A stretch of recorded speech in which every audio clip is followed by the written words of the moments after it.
Hello, welcome all. ഇന്ന് നമ്മൾ discuss ചെയ്യുന്നത് module 3 late renaissance England. First question, when did English sonnets begin? Sonnets were introduced to English by Sir Thomas Wyatt in the 1520s and 30s. In which collection did the sonnet of Wyatt and Surrey first appear? In Tottel's Miscellany, 2 editions appeared in 1557. The first edition included 271 poems with 40 attributed to Surrey and 97 to Wyatt. അപ്പോൾ totals മിസലേനിയിലാണ് ആദ്യമായിട്ട് ഇത് appear ചെയ്തത്. Total 271 poems ഉണ്ടായിരുന്നു. അതിൽ 40 സറിയും പിന്നീട് ഒരു 97 വയറ്റുമാണ് എഴുതിയിരിക്കുന്നത്. Who are Wyatt and Surrey? They belong to the Tudor period. King Henry VIII, who was a bit of a poet himself, had made his court a center of culture. The 2 poets of his court that undertook the task of reviving poetry. They were Sir Thomas Wyatt and Earl of Surrey. അപ്പോൾ king Henry എയ്റ്റിൻ്റെ ഒരു സമയത്ത് English poetry ഇച്ചിരി മോശപ്പെട്ടൊരവസ്ഥയിലായിരുന്നു. അപ്പോൾ English പോയട്രിയെ ഉയർത്തിക്കൊണ്ടുവരാൻ മെച്ചപ്പെടുത്താനായിട്ട് ഈ king Henry eight ആണ് അദ്ദേഹത്തിൻ്റെ കോർട്ടിൽ Thomas white എന്നും ഏൾ ഓഫ് സറി എന്ന് പറഞ്ഞ് ഈ രണ്ട് പേരെ അപ്പോയിൻറ്റ് ചെയ്തത്. എന്തിനാണ്? ഇംഗ്ലീഷ് പോയട്രി റിവൈവ് ചെയ്യാനായിട്ട്. What are the contributions of Wyatt and Surrey to the sonnet form? Surrey and Wyatt, fathers of English sonnet. അപ്പോൾ ഈ സറിയും വൈറ്റിനെ ഫാദേഴ്സ് ഓഫ് ഇംഗ്ലീഷ് സോണറ്റ് എന്നാണ് അറിയപ്പെടുന്നത്. പക്ഷേ ഫാദർ ഓഫ് സോണറ്റ് എന്നറിയപ്പെടുന്ന ആരാണ്? നമുക്കറിയാം, പെട്രാർക്കാണ്. അപ്പോൾ ഇത് രണ്ടും തമ്മിൽ കൺഫ്യൂഷൻ ഉണ്ടാകാൻ പാടില്ല. So they both translated Petrarchan sonnets and applied French and Italian forms of the sonnet to English. അപ്പോൾ ഇവർ പെട്രാർക്കൻ സോണറ്റ് ട്രാൻസ്ലേറ്റ് ചെയ്യുകയും French and Italian forms English സോണറ്റിലേക്ക് ഇൻട്രൊഡ്യൂസ് ചെയ്യുകയും ചെയ്തത് ആരാണ്? ഈ വൈറ്റും സറിയും കൂടിയാണ്. അതുകൊണ്ടാണ് ഇവരെ ഫാദേഴ്സ് ഓഫ് ഇംഗ്ലീഷ് സോണറ്റ് എന്ന് വിളിക്കപ്പെടുന്നത്. Who is known as a father of the sonnet? Petrarch. What is Sir Thomas Wyatt famous for? Sir Thomas Wyatt introduced the Italian sonnet and terzaryma verse form and the French rondo into English literature. അപ്പോൾ ഈ പറഞ്ഞ കാര്യങ്ങളാണ് ചെയ്തിട്ടുള്ളത്. ടെർസാരിമ verse introduce ചെയ്തു, Italian Sonet കൊണ്ടുവന്നു, പിന്നെ French റോണ്ടോ എന്ന് പറയുന്നത് ഫ്രഞ്ച് പോയട്രി സ്റ്റൈലാണ്. ഇത് ഇത്രയും ഇൻട്രൊഡ്യൂസ് ചെയ്തത് സർ തോമസ് വൈറ്റ് ആണ്. Who was Surrey? Henry Howard, Earl of Surrey എന്നാണ് അദ്ദേഹത്തിനെ അറിയപ്പെടുന്നത്. അദ്ദേഹം ഒരു നോബൽ ഇംഗ്ലീഷ് മാൻ ആയിരുന്നു, politician and poet. He was one of the founders of the English Renaissance poetry. He is best known for 3 long poems including lamentation and complaint. അപ്പോൾ Henry ഹോവാർഡിനെയാണ് Surrey എന്നറിയപ്പെടുന്നത്. അദ്ദേഹം റിനൈസൻസ് പോയട്രിയിൽ ഇൻക്ലൂഡഡ് ആയിട്ടുള്ള ഒരു പോയറ്റാണ്. അദ്ദേഹം എഴുതിയ 3 long പോയംസിൽ ഏറ്റവും പ്രധാനപ്പെട്ടവ ലമെന്റേഷൻ പിന്നെ കംപ്ലൈൻറ്റ് എന്ന് പറയുന്ന ഈ 2 പോയംസ് ആണ്. What poems did Thomas Wyatt write? They flee from me, Lex, my fair falcon, and blame not my lute. ഇങ്ങനെ ഇത്രയും പോയംസാണ് തോമസ് വൈറ്റ് എഴുതിയിരിക്കുന്നത്. നമ്മൾ ഒട്ടുമിക്ക എല്ലാ റൈറ്റേഴ്സിൻ്റെയും പോയിറ്റ്സിൻ്റെയൊക്കെ ഏറ്റവും പ്രധാനപ്പെട്ട വർക്ക്സും അതിലെന്താണ്, അത് ഏത് കാറ്റഗറിയിൽ പെടുന്നതാണ്, അത് ഏത് ഏജിലുള്ളതാണ് ഈ റൈറ്റർ, ഇങ്ങനെയുള്ള ബേസിക് കാര്യങ്ങൾ പഠിച്ചു വെച്ചിരിക്കണം. അപ്പോൾ തോമസ് വൈറ്റിൻ്റെ ഏറ്റവും ഒഴിവാക്കാൻ പറ്റാത്ത കുറച്ച് പോയംസാണ് ഇത് നോട്ട് ചെയ്ത് വെച്ചേക്കണം എല്ലാവരും. Question number 9. What is the major theme of Wyatt's poetry? Petrarchan sonnets and the poems of Wyatt treats love as the major theme. അപ്പോൾ പെട്രാർക്കൻ സോണറ്റും പിന്നെ ഈ വൈറ്റിൻ്റെ പോയത്തിനും മേജർ തീം എന്ന് പറയുന്നത് എന്താണ്? ലവ് ആണ്. When was Edmund Spenser born? In 1552. Why Spenser is called the child of Renaissance? Spenser is called the child of Renaissance and Reformation as his works are the finest expression and exposition of the ideals and principles of the Renaissance and the Reformation. കാരണം ഇദ്ദേഹത്തിൻ്റെ work, സ്പെൻസറിൻ്റെ വർക്കിലെല്ലാം നമ്മൾക്ക് ഈ റിഫോർമേഷൻ്റെ റിനൈസൻസിൻ്റെ ഐഡിയൽസും പ്രിൻസിപ്പിൾസും അതിൻ്റെ ഇൻഫ്ലുവൻസും ഒക്കെയാണ് കൂടുതൽ കാണാൻ സാധിക്കുന്നത്. അതുകൊണ്ടാണ് നമ്മൾ സ്പെൻസറിനെ ചൈൽഡ് ഓഫ് റിനൈസൻസ് എന്ന് പറയുന്നത്. Why did Spenser is known as poet's poet? Spenser is sometimes called the poet's poet because so many later English poets have learned the art of versification from him. In the 19th century, alone his influence may be seen in Shelley's Revolt of Islam, Byron's Childe Harold's Pilgrimage, Keats's Eve of St. Agnes, and Tennyson's The Lotus Eaters. അപ്പോൾ ഈ പറഞ്ഞ writers Shelly ആകട്ടെ, Keats ആകട്ടെ, ടെന്നിസനാകട്ടെ, ഇവരുടെ വർക്കിലൊക്കെ influence കാണുന്നത് ആരുടെയാണ്? സ്പെൻസറിൻ്റെയാണ്. ഇവരൊക്കെ വഴികാട്ടിയായിട്ട് കണ്ടത് ഈ സ്പെൻസറിനെയാണ്. അതുകൊണ്ടാണ് അദ്ദേഹത്തെ പോയറ്റ്സ് പോയറ്റ് എന്ന് വിളിക്കുന്നത്. What is a Spenserian sonnet form? Sonnet poem. Spenserian sonnet എന്ന് പറയുന്നത് എന്താണ്? The Spenserian sonnet is a 14-line poem developed by Edmund Spenser in his Amoretti. അമോററ്റിയിലൂടെ അവതരിപ്പിച്ച ഒരു സ്റ്റൈലാണ് സ്പെൻസേറിയൻ സോണറ്റ്. അപ്പോൾ നമ്മൾ ഈ റൈം സ്കീം കൊടുത്തിട്ടുണ്ട്. സ്പെൻസേറിയൻ സോണറ്റിൻ്റെ, ഷേക്സ്പിയറിയൻ സോണറ്റിൻ്റെയും സ്പെൻസേറിയൻ സോണറ്റിൻ്റെയൊക്കെ സോണറ്റിൻ്റെ റൈം സ്കീം എങ്ങനെയാണെന്നുള്ളത് വൃത്തിയായിട്ട് പഠിച്ചു വെച്ചേക്കണം. കാരണം ഇത് കോമൺ ആയിട്ട് ചോദിക്കുന്ന ഒരു ക്വസ്റ്റ്യൻ ആണ്. ഞാൻ എക്സാം അറ്റൻഡ് ചെയ്തപ്പോൾ ഇതൊരു മാത്ത് ഫോളോയിങ് പോലാണ് ചോദിച്ചത്. എല്ലാ സോണറ്റിൻ്റെയും റൈം സ്കീം തരും, നമ്മളതിൽ നിന്ന് സെലക്ട് ചെയ്യണം.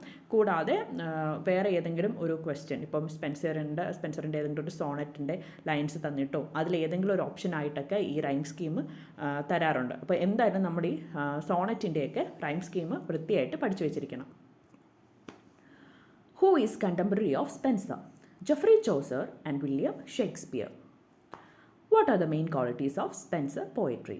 The 5 main qualities of Spenser's poetry are a perfect melody, a rare sense of beauty, a splendid imagination which could gather into one poem heroes, knights, ladies, dwarfs, demons and dragons, classic mythology, stories of chivalry, and the thronging ideals of Renaissance, all passing in gorgeous.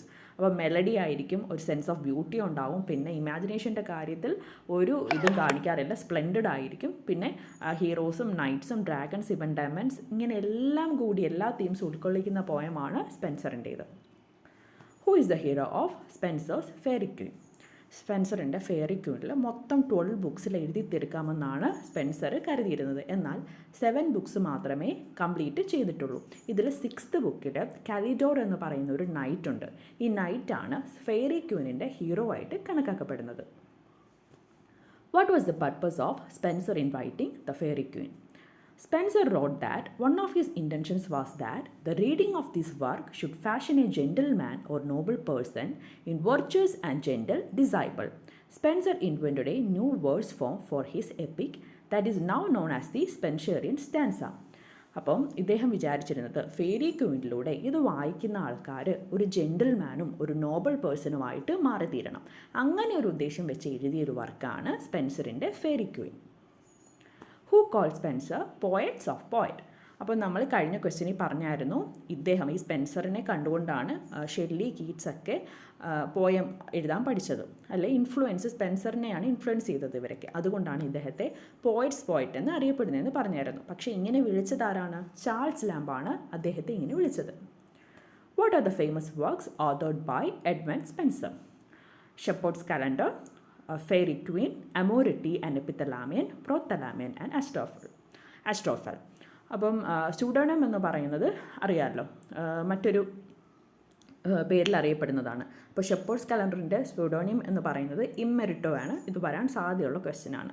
അപ്പോൾ Edmund സ്പെൻസറിൻ്റെ famous ആയിട്ടുള്ള ഒഴിവാക്കാൻ പറ്റാത്ത വർക്ക്സാണ് ഈ Shepherd's Calendar, Faerie Queene, Amoretti and Epithalamion, Prothalamion, Astrophel. ഇതുപോലെ എല്ലാ റൈറ്റേഴ്സിൻ്റെയും അത്യാവശ്യമുള്ള famous ആയിട്ടുള്ള വർക്കും അതിൻ്റെ ബേസിക് ഡീറ്റെയിൽസും അറിഞ്ഞുകൊണ്ട് തന്നെ പോകണം. അല്ലാതെ പോകരുത് ആരും എക്സാമിന്. വളരെ അത് ഹെൽപ്ഫുള്ളാകും. Question number 20. What is the concept of the poem Shepherd's Calendar? The Shepherd's Calendar is a poem that consists of 12 eclogues. Each eclogue is named after a different month, which represents the turning of seasons. An eclogue is a short pastoral poem that is in the form of a dialogue or soliloquy. ഇപ്പോൾ shepherd's calendar എന്ന് പറയുന്നത് അതിൽ 12 എക്ലോഗ്സ് ആണ് ഉള്ളത്. ഈ എക്ലോഗ് എന്ന് പറഞ്ഞാൽ എന്താണ്? ഷോർട്ട് പോയംസ് ആണ്. അതിൻ്റെ തീം എന്ന് പറയുന്നത് പാസ്റ്ററൽ തീം ആയിരിക്കും. How many books are on the Shepherd's Calendar? Edmund Spenser's series of 12 eclogues ആണ് ഷെപ്പേർഡ്സ് കലണ്ടറിൽ ഉള്ളത്. What is the genre of Astrophel? Collection. ഈ ആസ്ട്രോഫെൽ ആൻഡ് സ്റ്റെല്ല എന്ന് പറയുന്ന ജോണർ ഒരു സോണറ്റാണ്. അതൊരു ഒരു പാസ്റ്ററൽ എലിജിയാണ്. എന്തിനെ പറ്റിയാണ്? The death of most noble knight sir Philip സിഡ്നിയുടെ ഒരു ഡെത്തുമായിട്ട് ബന്ധപ്പെട്ടാണ് ആസ്ട്രോഫെൽ എന്ന് പറയുന്ന പാസ്റ്ററൽ എലിജി എഴുതിയിരിക്കുന്നത്. What kind of poem is Prothalamion? Prothalamion was published in 1596. It is a nuptial song. Nuptial എന്ന് പറഞ്ഞു കഴിഞ്ഞാൽ മാരേജുമായിട്ട് ബന്ധപ്പെട്ട nuptial song that he composed that year on the occasion of the twin marriage of the daughters of the Earl of Worcester, Elizabeth Somerset and Katherine Somerset എന്ന് പറയുന്ന ഈ വോസ്റ്ററിൻ്റെ 2 പെൺകുട്ടികളാണ്, ഡോട്ടേഴ്സാണ് ഈ എലിസബത്തും കാതറിനും. ഇവരുടെ എൻഗേജ്മെൻറ്റായിട്ട് ബന്ധപ്പെട്ട് രചിച്ച പോയമാണ് Prothalamion. What does Prothalamion mean? A poem or song that's written or performed in honor of a marriage is called a prothalamion. അപ്പം പ്രൊത്തലാമിയൻ എന്ന് പറയുന്നത് ശരിക്കും മാരേജ് അല്ല, എൻഗേജ്മെൻറ്റുമായിട്ട് ബന്ധപ്പെട്ട് എഴുതുന്നതാണ് പ്രൊത്തലാമിയൻ എന്ന് പറയുന്നത്. What is the difference between Epithalamion and Prothalamion? Main difference between Epithalamion and Prothalamion is that Epithalamion is a marriage celebrating poem, whereas Prothalamion is a engagement celebrating poem. എപ്പിത്തലാമിൻ എന്ന് പറയുന്നത് മാരേജുമായിട്ട് ബന്ധപ്പെട്ട് എഴുതുന്നതും പ്രൊത്തലാമിൻ എന്ന് പറയുന്നത് എൻഗേജ്മെൻറ്റുമായിട്ട് ബന്ധപ്പെട്ട് എഴുതുന്നതാണ്. How many lines are there in Epithalamion? എപ്പിത്തലാമിൻ്റെ ടോട്ടൽ 365 ലൈൻസ് ഉണ്ട്. 24 സ്റ്റാൻസാസിലാണ് എപ്പിത്തലാമിയൻ എഴുതപ്പെട്ടിരിക്കുന്നത്. Who is the speaker in Epithalamion? The speaker, who is the groom, begins by calling upon the muses and then describes the procession of the bride, the ritual rites, the wedding party, the preparation for the wedding night, and last wedding night with the physical consummation of the marriage. അപ്പോൾ എപ്പിത്തലാമിലെ speaker എന്ന് പറയുന്നത് the ഗ്രൂമാണ്. ഒരു കല്യാണം തുടങ്ങുന്നത് തൊട്ട് അവിടെ ഒടുക്കം വരെയുള്ള രാത്രി വരെയുള്ള ചടങ്ങുകളെ പറ്റിയാണ് ഈ ഗ്രൂം വിവരിക്കുന്നത്. What do the Amoretti sonnets describe? Amoretti is a sonnet cycle written by Edmund Spenser in the 16th century. The cycle describes his courtship and eventual marriage to Elizabeth Boyle. ഈ അമോറിറ്റി എന്ന് പറയുന്ന Sonet മുഴുവനായിട്ടും dedicate ചെയ്തിരിക്കുന്നത് Elizabeth ബോയിലിനോട് ഈ സ്പെൻസറിനുള്ള സ്നേഹവും പ്രണയവും അതിനുശേഷം അത് മാരേജിലേക്ക് എത്തുന്നവരെയുള്ള കാര്യങ്ങളാണ് അമോറിറ്റി എന്ന സോണറ്റിൽ പറഞ്ഞിരിക്കുന്നത്. Why did Spenser write Amoretti? Edmund Spenser wrote his famous Amoretti sonnets to woo his future wife Elizabeth Boyle. നേരത്തെ പറഞ്ഞ പോലെ തന്നെ എലിസബത്ത് ബോയിൽ എന്ന് പറയുന്ന ഭാവി വധുവിനെ കുറിച്ചാണ് ഫുള്ളായിട്ട് ഈ അമോറിറ്റി മുഴുവൻ ഡിസ്ക്രൈബ് ചെയ്തേക്കുന്നത്. അവരെക്കുറിച്ചും അവർക്കാണ് ഡെഡിക്കേറ്റ് ചെയ്തിരിക്കുന്നത്. Who is a speaker in Amoretti? Edmund Spenser himself. Sonnet 34 by Spenser is also known as അമോററ്റി. ഇതുപോലെ പല സോണറ്റുകളും ഷേക്സ്പിയറിൻ്റെയും സ്പെൻസറിൻ്റെയും പോലുള്ള പല സോണറ്റുകളിലും പല പേരുകളുണ്ട്. ഒരു സോണറ്റിന് മറ്റൊരു പേരും കൂടി ഉണ്ടാവും. അത് തീർച്ചയായിട്ടും പഠിച്ചു വച്ചേക്കണം. ഞാൻ എഴുതിയ എക്സാമിന് ഇതുപോലെ പല സോണറ്റുകൾക്ക് ഉള്ള മറ്റൊരു പേര് തന്നിട്ട് മാച്ച് ദ ഫോളോയിങ് പോലെയൊക്കെ ചോദിച്ചായിരുന്നു. അപ്പോൾ നമുക്ക് സ്കോർ പെട്ടെന്ന് കിട്ടാനുള്ള ചാൻസാണ് ഇതുപോലെയുള്ള ക്വസ്റ്റ്യൻ നോക്കിക്കൊണ്ട് പോകുന്നത്. അപ്പോൾ അതൊന്ന് നോക്കിയേക്കണം. ഓക്കെ, അപ്പോൾ ഈ ഒരു മൊഡ്യൂൾ 3യിലെ വളരെ ബേസിക് ആയിട്ടുള്ള കാര്യങ്ങൾ എന്ന് വെച്ചാൽ നിങ്ങൾക്ക് ഈ മൊഡ്യൂൾ 3യിൽ നിന്ന് ക്വസ്റ്റ്യൻ അറ്റൻഡ് ചെയ്യാൻ പറ്റുന്ന അത്യാവശ്യം ബേസിക് കാര്യങ്ങൾ ഈ ഒരു വീഡിയോയിൽ ഉൾക്കൊള്ളിച്ചിട്ടുണ്ട്. ഇതുപോലെ നിങ്ങൾ സിലബസിലെ എല്ലാ പോർഷനും ഇങ്ങനെ ബേസിക്കായിട്ട് മാത്രം അറിഞ്ഞിരുന്നാൽ മതി. കാരണം നമ്മൾക്ക് നെഗറ്റീവ് മാർക്ക് ഇല്ലല്ലോ. ഇത്രയും കാര്യങ്ങൾ അറിഞ്ഞാൽ തന്നെ ഓപ്ഷൻസ് വെച്ച് നമുക്ക് തെറ്റായ ഓപ്ഷൻസ് സ്ട്രൈക്ക് ഔട്ട് ചെയ്യാനായിട്ട് സാധിക്കുന്നതാണ്. അപ്പോൾ നിങ്ങളെല്ലാവരും പ്രിപ്പയർ ചെയ്യുക. ഇങ്ങനെ ബേസിക്കായിട്ട് നോക്കി പോകാനാണെങ്കിൽ ഇനിയുള്ള സമയം നിങ്ങൾ ആഞ്ഞു പിടിച്ചാൽ തന്നെ നിങ്ങൾക്ക് ഫുള്ള് സിലബസ് അല്ലെങ്കിൽ 80% കവർ ചെയ്താൽ പോലും നിങ്ങൾക്ക് സെറ്റ് പാസ്സാകാൻ സാധിക്കുന്നതാണ്. അപ്പോൾ എല്ലാവരും നന്നായിട്ട് പഠിക്കുക. ഇനി നമ്മൾക്ക് മൊഡ്യൂൾ 4 നെക്സ്റ്റ് ക്ലാസ്സിൽ മൊഡ്യൂൾ 4 നമുക്ക് ക്ലാസ് തുടരാം. Okay, thank you.